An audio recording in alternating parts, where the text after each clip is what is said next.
So anyway, Coach Cristobal in the press conference, they talking about this and that and so forth.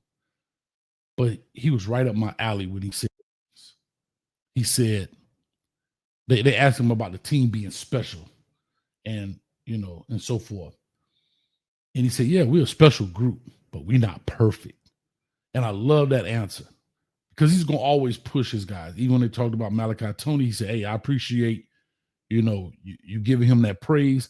That means I need to push him even more hard. I got to push him harder and harder and harder.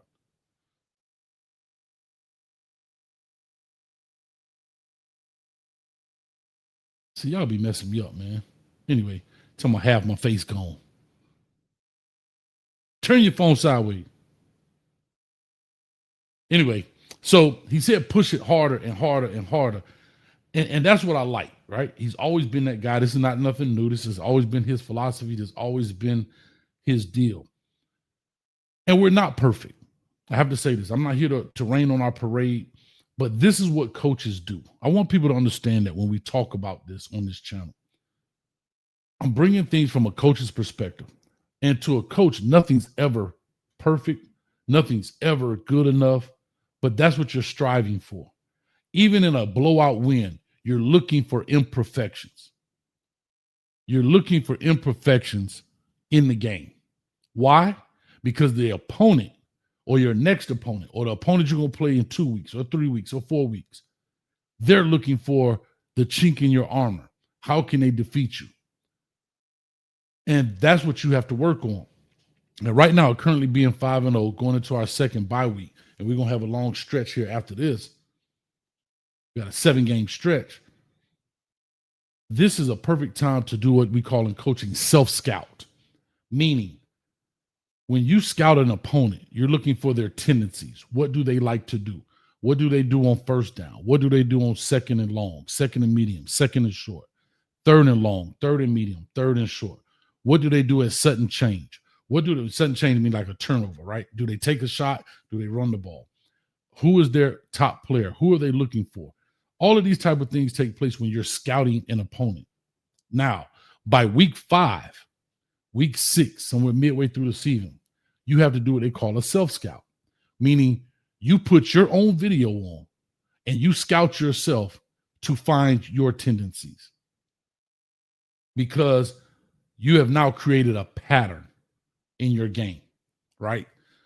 And that's what the opponent is looking for. What are your patterns? So now this is where you can kind of change it up a little bit. That don't mean changing plays. We're not talking about changing the philosophy. We're talking about changing your pattern, changing your pattern behavior. For example, a lot of you guys go to work in the morning. You take the same route every day. You back out the driveway, all right? You go to the stop sign, you make a left, you go to the red light, you make a right, you get on the highway, you get off. So if somebody wanted to come talk to you, I'll put it that way. I don't want any harm, but you know what I'm saying. And they followed you enough, they know your patterns. By 8:10 a.m., he's going to be pulling up to this red light. That's where I can catch him. So in the football realm, you got to change your pattern up. Instead of making that right at the stop sign, I'm going to make a left. Instead of getting to this red light, I'm going to go to the next one. Instead of getting on exit 1, I'm going to get on exit 2. How you going to get on the exit, but on the ramp? Y'all know what I'm saying. And this is where we are, I think, right now with the Miami Hurricanes. And right now we're forming a pattern. And as I looked at our games and I looked at it, especially defensively, what are we doing, right? We're creating a lot of pressure. And shout out to Coach Corey Heatherman. I watched his presser as well. I'm going to just steal some credit right now. I'll be honest. I'm just going to steal some credit. Because I know Coach Heatherman watched the show. Shout out to Coach Heatherman. I told him, you got to bring pressure from all angles. What did Coach do? He brought pressure from all angles. He brought the corner. He brought Scott off the edge. He brought Poiser. He brought different guys up the middle, stunts, twists, blitz patterns. All that stuff was different, and it kind of got little Tommy Castellanos off track, off kilter. But if you notice, when we didn't do those things, he found the escape hatch and made big plays with his legs. And so with all of these things I'm talking about, this is where we have to now go, especially into all of this ACC play we're about to see. We have to make sure that we tighten up and button up the things that are loose. Things that we were better than our opponent athletically, We have to clean those up, right? And Corey Heatherman talked about that a lot. Having the wrong angle, the not being in the right landmarks, those type of things. And so I'm highly impressed with Coach Corey Heatherman. He's actually doing what he talked about, because in press conference, when you first get hired, everybody's going to say the same thing. Man, we're going to play fast, tough, discipline. Everybody has that same stuff. But we're actually showing it now. We get into the football. We're making people pay. We're punishing them when we tackle them. And that's what I really enjoy about this defense. Y'all know I'm a defensive guy. I love defense. I don't care if the game is 3-2, a safety versus a field goal. I'm cool with it. You can get 2 safeties, 4-3. I'm cool with that too. But that's where we are. And what you're going to start seeing on the offensive side with Malachi Toney, he's going to start getting that star coverage. And what is star coverage? That double coverage. Because he can hurt you. Still got guys like C.J. Daniels that can make big plays. But here's what I will say that I've seen right now. And I know y'all going to kill me with this, but don't. Just listen to Coach first. And y'all going to be like, Coach, you're an idiot. But I'm not. Just listen. We still have to get that explosive guy. Not the playmaker. I'm talking about the guy that when he put the ball in his hand, he could take it 60. Now you're going to say, Coach, we just saw number 10 doing that. Yes, you did. Yes, you did. But if you're a real football fan and you really understand this game, you know what I'm talking about. We got to find that guy that can get it and and get missing. I know, don't tweet me to death. I saw Malachi Toney get the thing, make through. They had to call it back because of the illegal formation. But we have to find that guy that can go from 0 to 100 real quick. Right now, Mark Fletcher, hellified running back, strong, powerful, thunder, right? Marty Brown, I'm about to say Cam Brown. Marty Brown, another thunder back. Jordan Lau just got in. I think he only had 7 carries last week. He has home run hitting ability, but we just haven't seen it yet.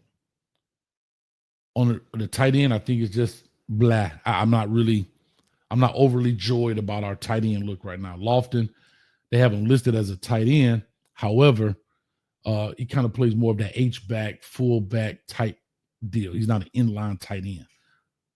So, and then at our receiver core, I think C.J. Daniels does a good job attacking the football, going to make plays on the ball.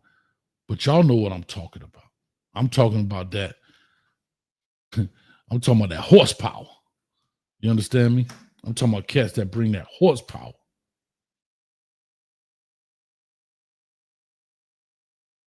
And I think Jordan Lau can be that guy at the backfield. But from a receiver's perspective, we're looking for that guy. Now, let me say this. Been a lot of talk in regards to JoJo Trader. I don't know JoJo Trader's situation. He was hurt at one time. Then they say he's not on the injured list, but he still hasn't been playing and been showcased. Why that is, I have no idea. I have no clue. I don't think that he's an off-the-field problem. I haven't heard anything. They say he practices phenomenal, right? He's a ball player. We're not saving him for anything. He's already had his red shirt. So I don't know what the holdup is with him, and why he's not getting those opportunities right now. Now, can I say this? Please don't use this excuse on here. You can say it at home, talk to your wife, you can tell the dog. But please don't say on here, well, we're saving him for when we. Please, sir. Please don't. Please don't. Ma'am. Please don't.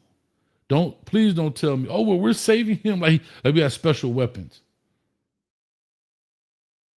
When you bomb a dude up in the military, you give them all they can handle. Because that's also more things they have to prepare for. Right? You're not having, like we got to stop thinking everything's a magic trick. So when we call in tonight, I would love to hear some people's thoughts on JoJo Trader and what you think. So real quickly, NASA, shout out to you, bro. He has to earn his spot back. Okay, that's fair. I'm not saying he should be starting. I'm not saying that he should get, 85% of the reps or 85% of the plays. What I'm saying is, in a rotational position like the wide receiver room, there's always a spot available. I'm not blaming anybody because there may be a legitimate reason for why he's not participating. I'll put it that way. But I think the biggest thing is the idle mind is the devil's workshop. And what does that mean? That means when you don't see somebody, now your mind starts to wonder, is he hurt? Well, he's not on the injured list. Is he off the field problem? Is he a locker room, cancer? Is he? Those things start creeping in your mind. And so that's where we are, especially with all of the praise that we heard from preseason. That's where I'm going with that. On the defensive side, I am highly impressed with how Poyser, Scott, oh my God, I can't think of the kid name. Poyser, Scott, Thomas are playing. They came in, and you could tell the system is being taught to them.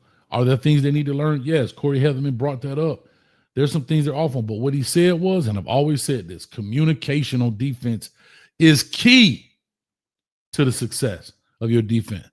And he says it. You can see them out there talking. They're communicating. They're working it out. Are they going to jack it up sometimes? Sure. You know my favorite line. If we all wrong, we all right. Meaning if we all got the wrong play, Coach Heatherman called in play A. And for some reason, Thomas yells out B. Long as everybody's playing B, it may not be the most ideal situation, but we're all on the same page. We can get that fixed. At change of possession, we can get that fixed on the timeout, whatever the case may be. So I'm really enjoying that. I'm really enjoying the way the defense is playing, getting to the ball. I talk about scrambling quarterbacks like Castellanos. And Coach Heatherman talked about this as well. He talked about plaster. And you've heard me, if you've watched the good, bad, and ugly breakdowns, I talk about scrambling situations where you have to plaster to a guy, like stick to him like glue. We have to do better at that. We gave up some plays in regards to that this weekend. We're going to meet some guys that can run around the yard a little bit, and that's okay. Let me open up this phone line to get it rocking, get you guys building up in the queue. But I'm super excited the way the Canes are looking right now. 862-799-9956. Start calling on building up the queue. I just think that we got something, right? I know y'all don't want to hear this either, but I'm going to bring it up. There's another guy offensively. I still don't understand the Ray situation. This is not taking anything away from Malachi Tony whatsoever. But from my understanding, Ray Joseph is the fastest guy on the team. That's what I heard. If I'm wrong, please put it in the chat and correct me. Or at least one of the fastest. I'm not the coach. I don't make $8 million a year, but I got to package him in some kind of way. 3-year guy, didn't leave when people thought he was going to jump in the transfer portal. He stayed. We flipped him from Clemson there, right? We got him here. Again, same thing. From my understanding, he's not an off the field issue. They say he's a team guy, a locker room guy. These are things that are being reported. To be in the 6th game or the 5th game of the season and have 2 catches. Because here's what I will tell you. Something in life is inevitable, especially in this game of football. Breaking a shoelace. And y'all know if you watch the channel, I don't try to put injuries on anybody. So I use the word breaking a shoelace. Somebody can break a shoelace at any given moment.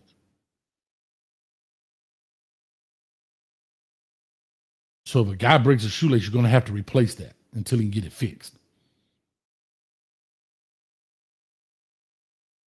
So that's huge right there. Malachi Tony. Hey, When I saw him with the gabos across his face, I say he got an old soul, boy. Gabos. I used to say it all the time. Game ain't based on sympathy. Shout out to P-Lo. The game ain't based on sympathy. The game ain't based on sympathy. And I'm sounding like a real sympathetic dude right now, but I'm not. What I am talking about is this game. I took my fan hat off Monday because my neighbor sucked over there. Y'all saw my flag video. I gave him the works. But what I'm talking about is when you playing coaching or playing football, you have to think like when you're playing pool billiards. You got to think a shot or two ahead because these things will happen and can happen.